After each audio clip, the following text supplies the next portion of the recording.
学日文这么久，你知道像是这些生理现象，像是打嗝、打哈欠、打喷嚏或者是擤鼻涕等等的日文呢？你知道该怎么说吗？今天呢会跟大家介绍7个常用的生理现象的日文哦。大家好，我是抓你先生。今天呢要跟大家来讲到一些常用的这个日文，但是这些日文呢，大家常常讲不出来，就是跟这些生理现象相关的日文。比如说第一个呢，打嗝呢，你知道该怎么说吗？其实它有2种讲法哦。第一种呢叫做 gepu，第二个呢叫做 shakuri。这2个打嗝呢其实不一样。第一种打嗝呢是你一次性的这种吃太饱的打嗝，比如说你拉面吃很多，吃得到超级饱的，你就这种感觉呢，这个呢叫做 gap，而 shakuri 呢通常是这一种跟医学相关的，你停不下来的这种打嗝，像是横膈膜抽筋啊，或者是胃食道逆流造成的，或者是有些人吃药的时候呢，就会造成呃呃这种感觉，这个呢叫做 shakuri。比如说呢，我们看一下 gap 的例句呢，他说食べ過ぎてゲップが出ちゃった。他说呢，吃太多了，然后呢，导致呢什么东西呢？就是呢，这个打嗝呢，他就自己跑出来了嘛，那就是呢，不小心打嗝出来了这样子的一个意思哦。下一个呢，しゃっくり呢，我们举个例子来说呢，他说，水を一気に飲んだら、しゃっくりが止まった。一口气呢喝了水之后呢，那我这个打嗝呢就停止了嘛。那通常呢，我们都说，比如说呢，这种停不下来打嗝呢，我们常常呢就是喝大口水，又或者是憋气，对不对？所以呢，しゃっくりが止まる呢，那就是呢打嗝停止了，就是打嗝停下来的这样子的一个意思。通常呢，如果你要把它给动词化的话呢，通常啦我们会说ゲップをする。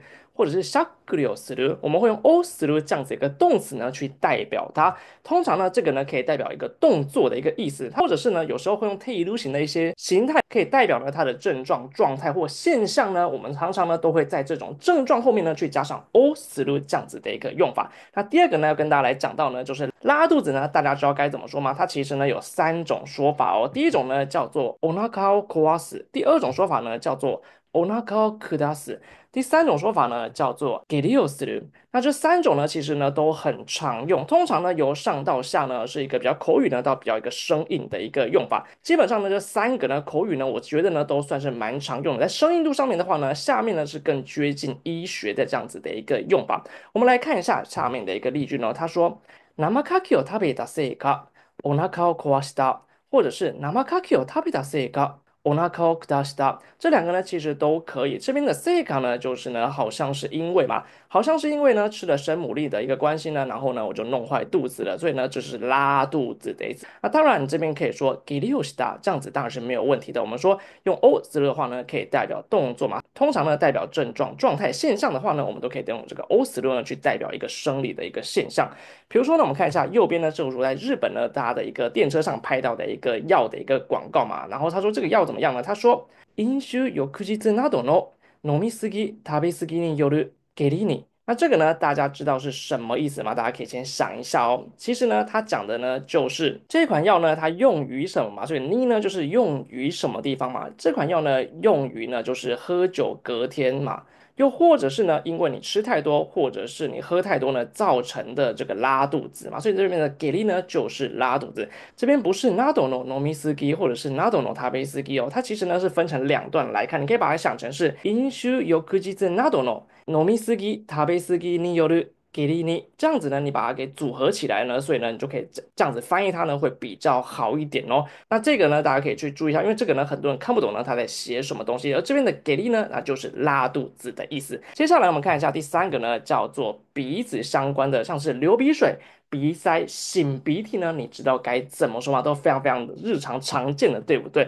我们来看一下啊，这个是我在日本拍到的一个就是鼻喷剂的一个它的一个包装嘛。比如说呢，这边写成鼻つまり跟这个鼻水，那鼻つまり呢，其实呢就叫做鼻塞的意思哦。鼻水呢就是鼻水的意思哦，它们呢都有汉字，我们来看一下。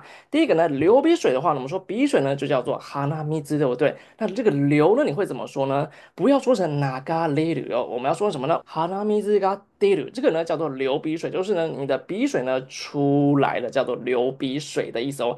那鼻塞怎么说呢？我们说叫做鼻つまり，写成汉字的话呢，就可以写成这样子的一个汉字。那鼻塞呢，我们要怎么用一个动作性的表现呢？我们刚才说，我们加上一个 o する就可以了嘛。鼻塞的我就可以说鼻詰まりをする这样子的一个说法。下一个呢，擤鼻涕的话呢，这个鼻涕呢在日文当中呢，它跟鼻水呢是一样的说法，叫做鼻水。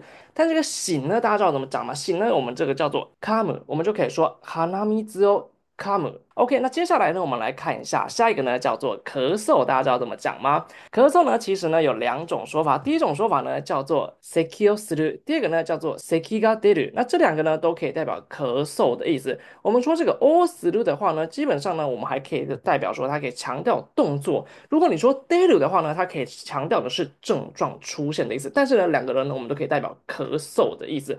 我们先来看一下咳をする呢，我们要怎么讲呢？他说。彼はずっと咳をしている，那就是呢，他呢一直在咳嗽嘛，所以呢，我们要强调动作的话呢，我们就可以用咳をする这样子的一个说法。那咳が出る的话呢，我们就可以说成昨日から咳が出て、喉も少し痛い。他说呢，从昨天开始呢，我就开始什么呢？我就开始一直咳嗽嘛，然后呢，我的喉咙呢有一点痛，这样子的一个意思嘛。所以呢，他强调呢，原本呢是没有这样子的症状，到现在症状的出现的话呢，我们就可以用咳が出る这样子的一个说法哦。OK，那接下来呢，我们下一个呢要跟大家来讲的第五个呢，就是打喷嚏，你该怎么说？你知道吗？这个打呢，你知道该怎么说吗？那在讲这个之前呢，跟大家来介绍说，哎，我的日检班级呢都已经开班了，从 N1到 N5呢，其实都有班级，大家都可以进来报名参加。尤其呢是 N1、N2呢，它的课程呢非常非常的丰富，在下面资讯栏呢或者是留言栏呢都有免费讲座，你可以去参考哦。尤其呢是 N1呢，我给大家一个70分钟的免费讲座，里面呢破解了近年来考题的一个秘密，有6大技巧呢都分享给大家了，有兴趣的人可以去参考一下。你有看完的话呢，我还会送你呢近年 GLPT 日检 N1 单字攻略本会送给大家哦。有兴趣的话呢，都可以参考下面的报名讲座进去报名哦。那我们来看一下打喷嚏该怎么说，我们可以说くしゃみをする，或者是くしゃみが出る，两个都可以。而用をする的话呢，我们可以强调动作；が出る的话呢，我们可以强调它症状的出现。比如说上面的第一个呢，他说会議中に突然くしゃみをしてちょっと恥ずかしかった。那这句话呢，就是呢，在会议当中呢，突然呢，我就打了一个喷嚏呢，然后呢，感到呢有点尴尬，有点害羞，有点不好意思这样子的一个意思。那我们来看一下くしゃみが出る呢，它的一个例句哦，他说花粉症の季節になるとくしゃみが出る。他说呢，只要呢一到了花粉症的一个季节呢，那我就会开始打喷嚏嘛，这样子的一个意思哦，强调症状呢就会开始出现。那这个呢也非常非常的常见啊，就是呢，像我在日本呢已经待了8年了，其实我在去年开始还前年开始，我每到了大概3月份左右时候呢，我就开始喉咙就会不舒服，当时我就会不能拍片。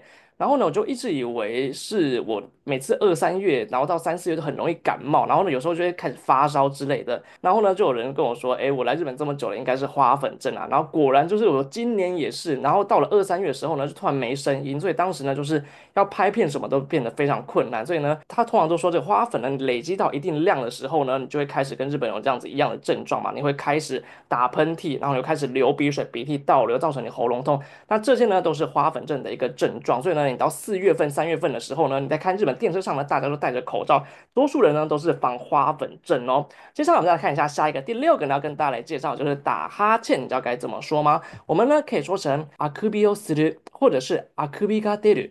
OK 呢，这个呢我们用する的话呢可以强调动作嘛，跟出る的话呢可以强调这个症状的出现。比如说呢，第一个例句呢，他说長時間話をしていると。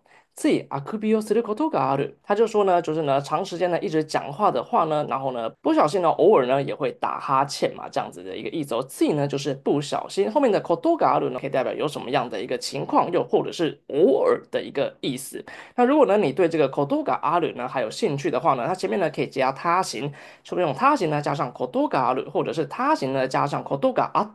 或者是原形动词呢加上ことがあった，这个在日检呢都非常非常常考。OK，有兴趣的话呢，可以参考右上角的资讯栏，我们呢会跟大家做一个更详尽的一个介绍。下一个呢，あくびが出る呢，我们看一下呢叫做什么意思呢？他说，ゆうべよく眠れなかったので、朝起きた時にあくびが出た。他说呢，昨天呢，因为呢睡不好的关系，所以呢，我早上起床的时候呢，然后呢就打了一个哈欠，这样子的一个意思哦。所以呢，他强调呢是出现嘛，症状的出现这样子的一个用法。那第7个呢，要跟大家来讲的呢，就是发烧，你知道该怎么说吗？它呢有2种讲法。第一种讲法呢叫做熱がある，第二个呢叫做熱が出る。那我们用阿鲁的话呢，那通常呢代表是它的一个状态嘛，有着这样子的一个烧嘛，就是呢发烧的意思嘛。我用 daily 的话呢，代表是症状出现嘛，我出现发烧这样的一个症状，这样子的一个意思哦。两个呢都可以使用，都可以代表发烧的意思。第一个呢，他说今日は熱があるので学校休みます。那今天呢，我就是因为发烧了，所以呢，我向学校请假这样子的一个意思。第二句呢，他说昨日の夜から熱が出て今まだだるい。他说呢，从昨天晚上开始呢，我就开始有发烧的症状出现了嘛，而到现在呢，还是呢非常非常的疲倦这样子的一个意思哦。那今天呢，跟大家介绍7个生理现象的日文呢，不知道大家有没有学起来的呢？抓你先生的日检班级呢也开班了，有兴趣的话呢，都可以参考下面的留言栏的免费讲座进行报名哦。如果喜欢这支影片的话呢，记得给个赞。如果有不想做抓你先生任何教学影片的话呢，记得帮我订阅开小铃铛。我们下期见了，拜拜。